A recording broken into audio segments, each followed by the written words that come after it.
বাংলাদেশের ৫৮টা জেলা সম্পূর্ণভাবে ভূমিহীন গৃহহীন মুক্ত হয়, সেখানে কোনো মানুষ ভূমিহীন গৃহহীন ছিল না, আর বাকিগুলো করে দেওয়ার কাজ চলমান ছিল। আমরা এই বছরেই বাংলাদেশকে ভূমিহীন গৃহহীন মুক্ত একটা মানব কল্যাণী রাষ্ট্র হিসেবে গড়ে তুলতে পারতাম, কিন্তু আমাদের দুর্ভাগ্য যে চরমভাবে একটা চক্রান্ত শুরু হয়। এই চক্রান্তটা যে করা হয়েছিল সেটা আপনারা নিজেরাই জানেন, যে এখানে ডক্টর ইউনূস সে বহুদিন থেকে চেষ্টা করেছিল, 2007 দল করার চেষ্টা করেছিল, ব্যর্থ হয়েছিল। এরপর সে ষড়যন্ত্রে লিপ্ত হয় এবং সেটা সে নিজেই বলেছে।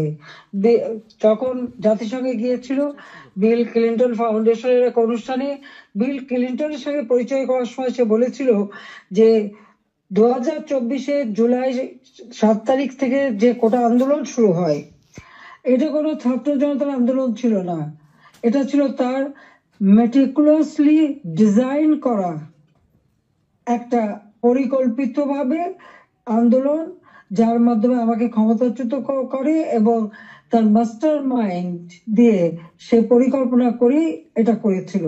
কথাটা বাস্তব, কারণ কোনো কোটা ছিল না, সব দাবি মানা হয়ে গেছিল, কিন্তু দাবি মানার পরেও কেন আন্দোলন চলে?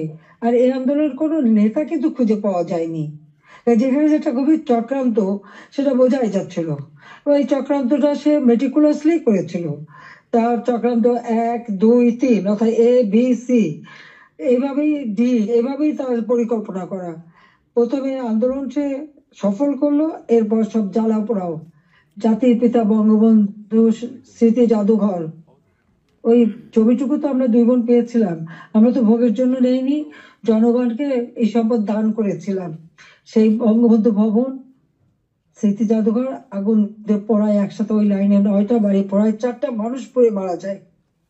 খালি এখানেই না, সারা বাংলাদেশ আগুন দিয়ে জ্বালায় তারা। সেই মেট্রো, ওই ইউনূসের একজন সমন্বয়ক,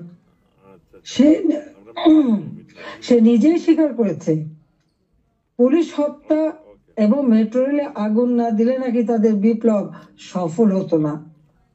তো পুলিশ হত্যা এবং মেট্রো রেল আগুন দেওয়া, অর্থাৎ শুধু মেট্রো রেল নয়, যে কটা প্রতিষ্ঠানে আগুন দিয়েছে, বিটিভি থেকে শুরু করে আমাদের সেতু ভবন, সড়ক ভবন, দুর্যোগ মন্ত্রণালয় ভবন, সবই তাদের ওই পরিকল্পনার অংশ।